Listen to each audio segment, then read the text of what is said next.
오늘은 교회 교육주일입니다. 그래서 교육에 대한 말씀을 함께 나누고자 합니다. 유대인은 전 세계 인구의 0.3%를 차지합니다.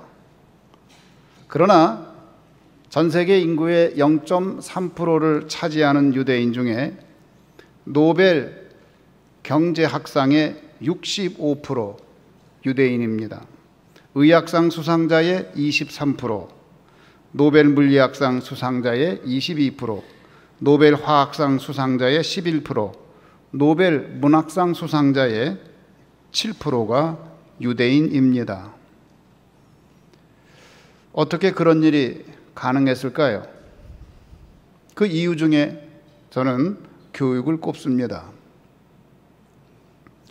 가장 최근의 유대인에 대한 이야기를 나누고자 합니다. 미국의 유대인입니다. 오늘날 미국에서 유대인들이 가지고 있는 영향력은 어떤 다른 에스닉 그룹보다 가장 지대하다고 할 수 있습니다. 그러면 처음부터 유대인들이 그렇게 영향력이 컸을까요? 아니에요. 미국 역사를 공부해 보면 1880년에서 1924년까지 250만 명의 유대인이 미국으로 이민해 들어왔습니다. 1924년에 새로운 이민법이 생겨서 이민의 쿼터제가 생기면서 유대인들이 많이 들어오지를 못했어요. 그 전까지 들어온 인구가 주로 러시아에서 들어왔는데 250만 명이 들어왔습니다. 당시 러시아에서는 유대인들에 대한 탄압이 심했습니다. 유대인들 마을을 불사르고 약탈하고 유대인들은 도망을 가다가 그 중에 많은 사람들이 미국으로 이민을 갔습니다. 그때 뉴욕으로 많은 사람들이 왔는데 그들은 거지라고 할 정도로 아주 형편없는 모습으로 미국에 이민을 들어갔습니다. 제일 문제가 뭐였느냐? 영어를 못해요. 언어가 안 되는 거예요. 그 사람들이 할 수 있는 말은 러시아어밖에 없었어요. 언어가 안 돼요. 이디시어도 좀 하지만 영어가 안 돼요. 그래서 처음에 미국에 온 유대인을 가리켜서 뭐라고 불렀느냐? 카익스라고 불렀어요. 왜 유대인을 카익스라고 그랬을까요? 그게 조롱하는 말이에요. 왜? 유대인들이 말을 할 때에 영어를 배워가지고 영어를 한다고 그러는데 그 발음에 크크 소리를 많이 하는 거예요. 왜? 히브리어에 또 러시아어에 크크 소리가 많아요. 그래서 크크크 하니까 아이 저 카익스, 저 영어 하는 것 좀 봐, 저 카익스. 아 이거 저거 영어라고 해, 카익스. 저 웃기는 놈들이네, 카익스. 그러면서 유대인들을 카익스라고 그렇게 놀렸어요. 그 사람들이 미국에 와서 할 수 있는 일이 없었습니다. 그럼 주로 뭘 했느냐? 많은 직업이 있었겠지만 그 중에 제일 많았던 게 봉제업이에요. 말이 고상해서 봉제업이지 공장에서 재봉틀 돌리는 겁니다. 여러분 어디 생각하면 되냐면 청계천에 있는 평화시장, 그 을지로 그쪽에 평화시장 생각하면 돼요. 거기서 봉제업 하잖아요. 하루 종일 그 열악한 환경에서 자봉틀만 돌리는 거예요. 영어 못해도 되니까. 그래서 그런 종류의 일을 뭐라고 그랬느냐? 스웨트샵이라고 그랬어요. 스웨트 그러면 땀을 흘리다 그런 뜻이에요. 그 스웨트샵에서는 백인들은 일을 안 해요. 요새 말로 말하면 3D 업종입니다. 그래서 한국 사람들이 3D 업종에서 일하지 않고 외국인들이 들어가 있잖아요. 똑같은 거예요. 유대인들이 그랬어요. 외국인들만 그 일을 하는 거예요. 백인들은 그 일을 안 해요. 그 다음에 뭘 했느냐? 길거리에서 보자기 펴놓고 행상하는 거예요. 또는 저 시골에 사람들 가게가 없는데 보따리에다가 짐을 싸고 가서 파는 거. 거기에 별게 다 있어요. 조그만 거울도 있고 바늘도 있고 뭐 치약도 있고 뭐 없는 게 없어요. 만물상이에요. 그래서 보부상을 했어요. 걸어다니면서 장사를 했어요.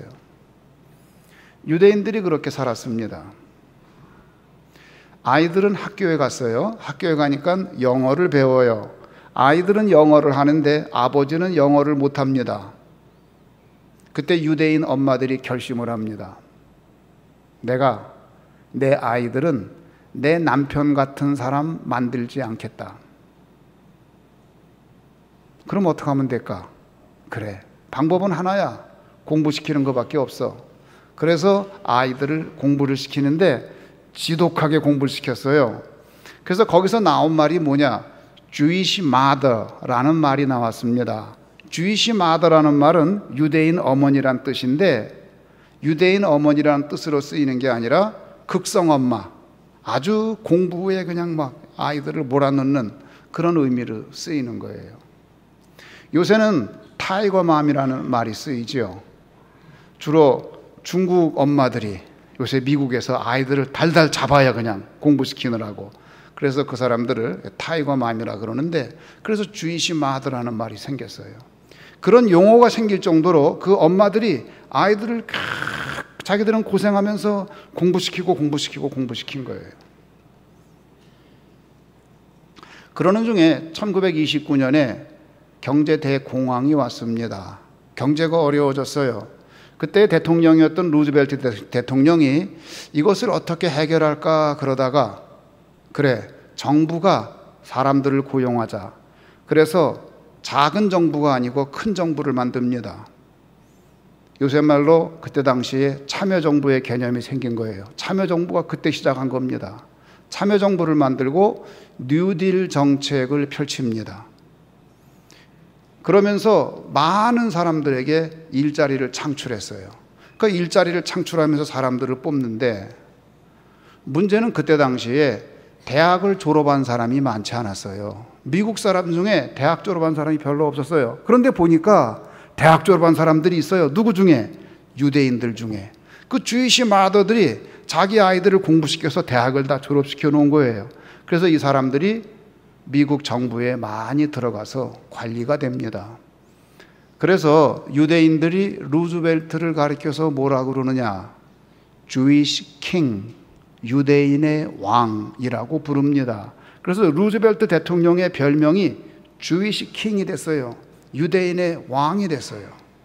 그러니까 유대인 가운데 가장 인기 있는 대통령, 그가 루즈벨트가 되었습니다.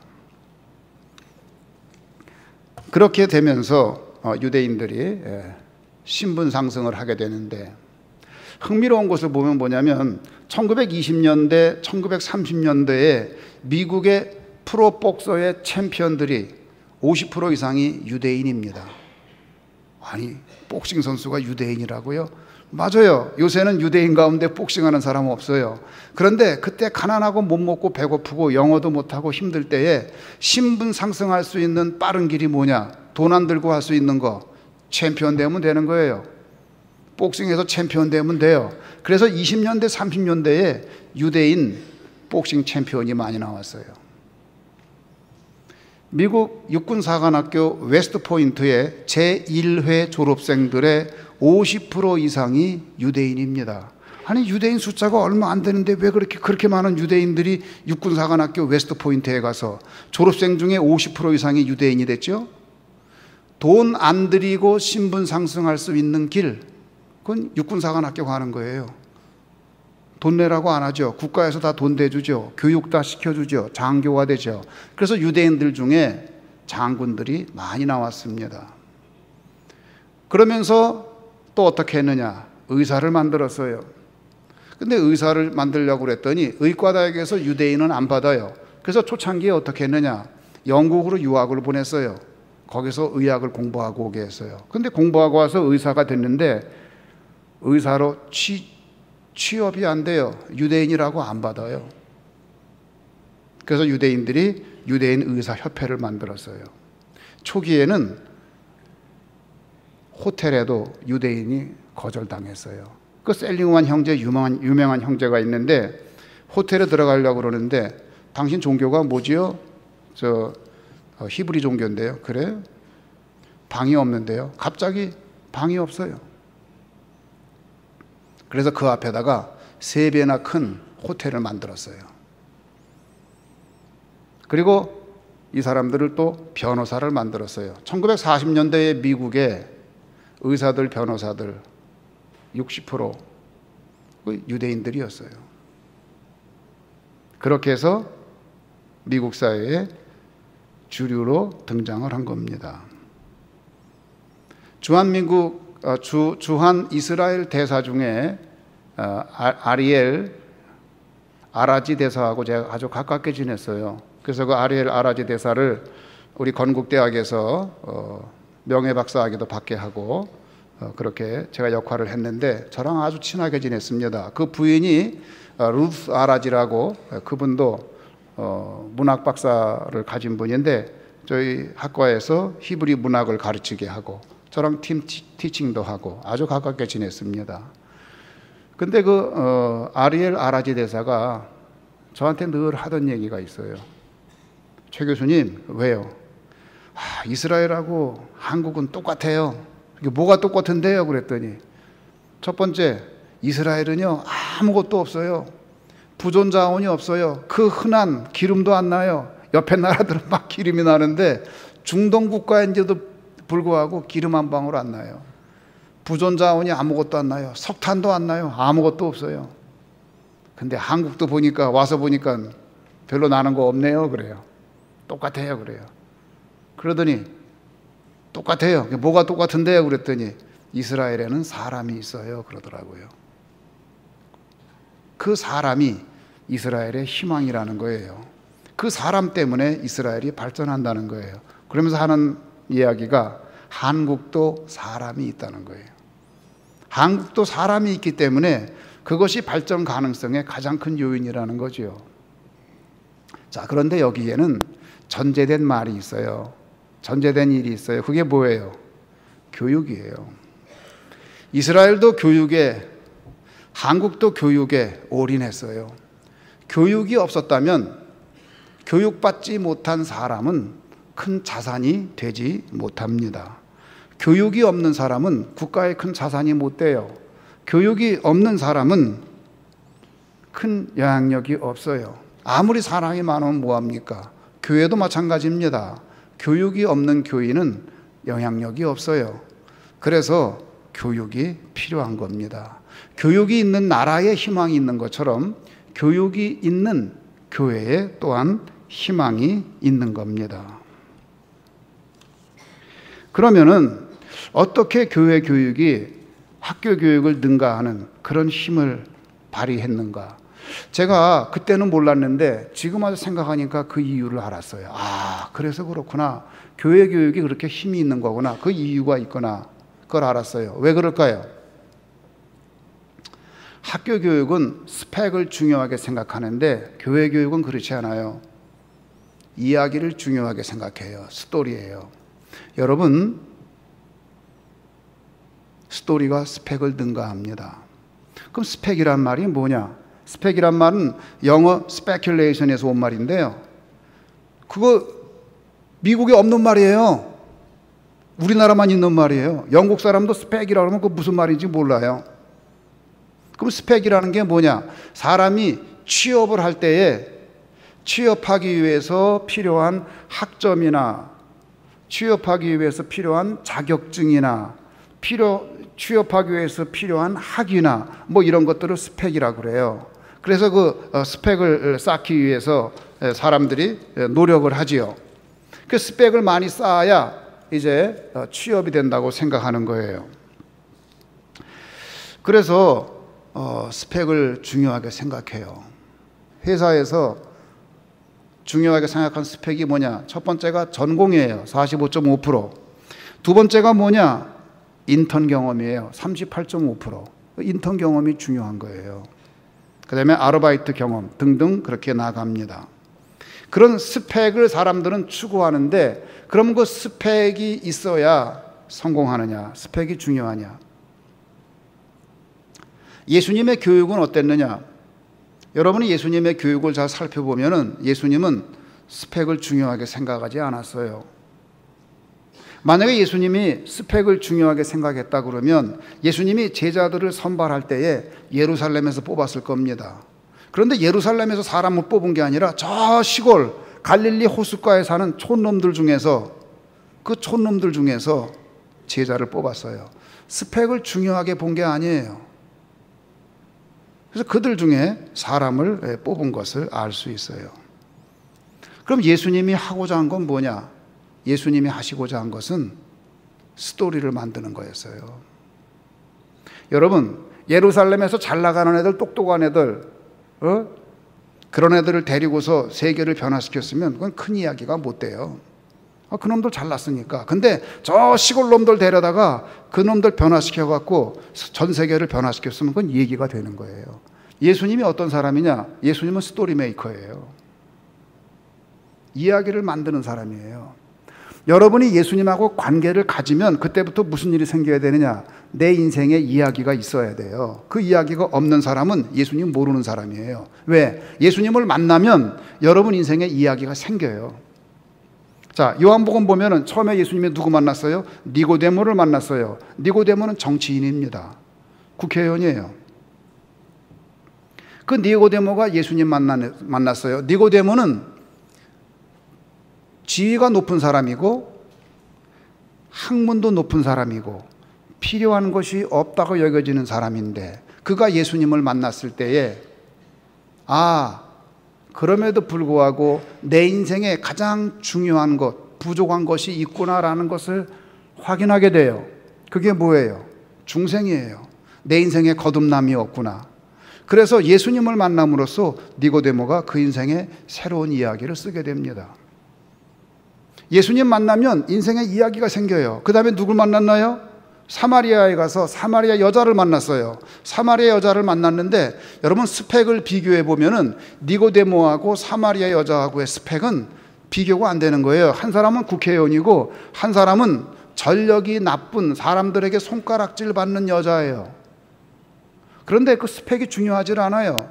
지위가 높은 사람이건 그리고 스펙이 없는 사람이건 예수님 만나면 그 인생에 이야기가 생겨요. 그래서 그 사마리아 여자를 만났을 때에 그 여자는 어떤 여자였느냐? 전에 5 남편을 가졌던, 전력이 그렇게 자랑스럽지 않은, 그리고 대인 기피증을 가져서 사람들을 피하고 사람들이 없는 시간에 우물에 가서 숨어서 물을 길어오던 그런 여자예요. 그런데 예수님을 만난 후에 그 인생이 바뀌었어요. 대인기피증이 있던 이 여자가 오히려 그 마을로 뛰어들어가서 잠자는 사람들을 다 깨우고 예수님을 증거하는 사람이 됐어요.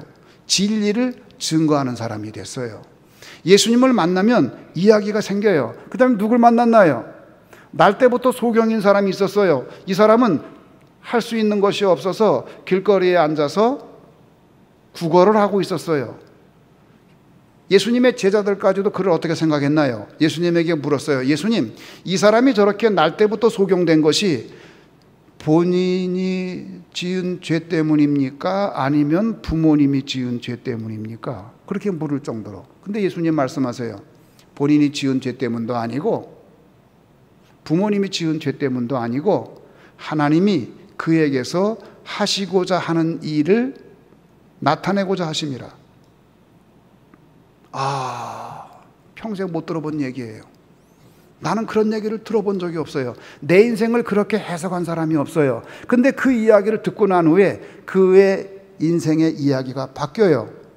그래서 그거 어떻게 돼요? 나중에 바리새인들을 만나고 정치 지도자들을 만나가지고 그 지식인들하고 시체말로 맞짱을 떠요. 왜 자꾸 나한테 그러냐고. 당신들도 그러면 그 예수님의 제자가 되길 원해서 그러냐고. 놀라워요. 그리고 예수님을 증거해요. 이 사람에게 새로운 이야기가 생긴 거예요. 여러분, 예수님을 만나면 여러분의 스펙과 관계없이 국회의원이건 사람들에게 손가락질 당하는 여자이건 혹은 날 때부터 소경이라 거리인으로 살 수밖에 없었건 간에 그 스펙과 관계없이 그 사람의 인생에 이야기가 생기는 것을 알 수 있습니다.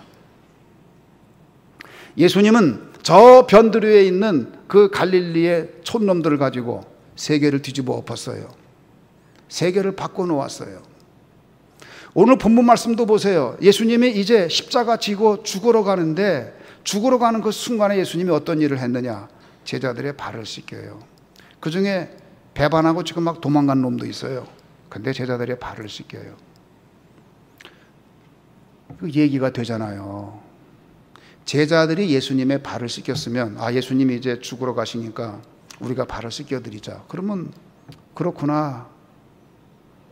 그런데 제자가 예수님 발을, 스승의 발을 씻기면 스토리가 안 되는데, 예수님이 제자의 발을 씻기면 스토리가 되는 거예요. 이야기가 되는 거예요.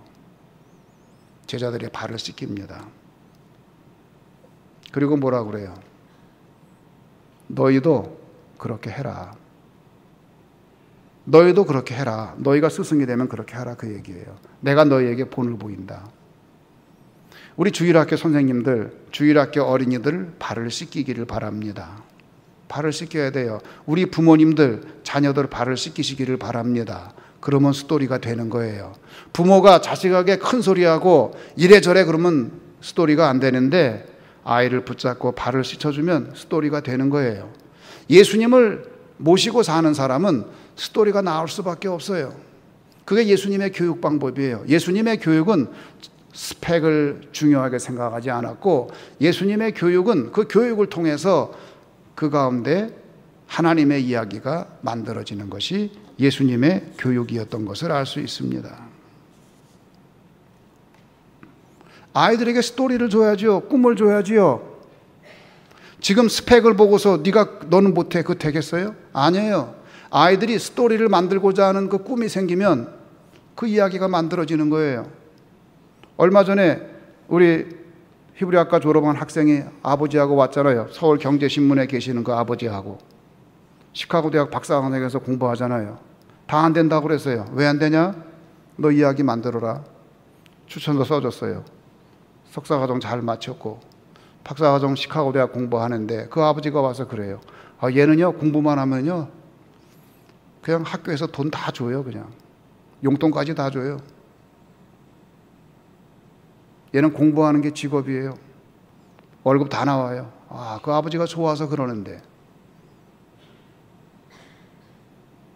예수님은 스펙을 보는 것이 아니라 이 사람의 인생에서 어떤 이야기가 쓰여지나 예수님의 가슴에는 그 이야기가 있어요. 예수님을 만난 사람마다 그래서 새로운 이야기를 써나가게 된 겁니다. 저는 우리 교회에 단순한 스펙을 가르치는 교회가 아니라, 단순한 지식을 가르치는 교회가 아니라, 우리 교회에 그렇게 하나님의 이야기, 예수님의 이야기가 있기를 바라는 겁니다. 아브라함이 하나님 만날 때 아브라함의 이야기가 있었고, 이삭의 이야기, 야곱의 이야기, 요셉의 이야기가 있었고, 예수님의 제자들이 예수님 만났을 때에 저 갈릴리 촌놈이 베드로와 같은 위대한 지도자가 되고 요한과 같은 위대한 지도자가 된 것을 우리는 봅니다.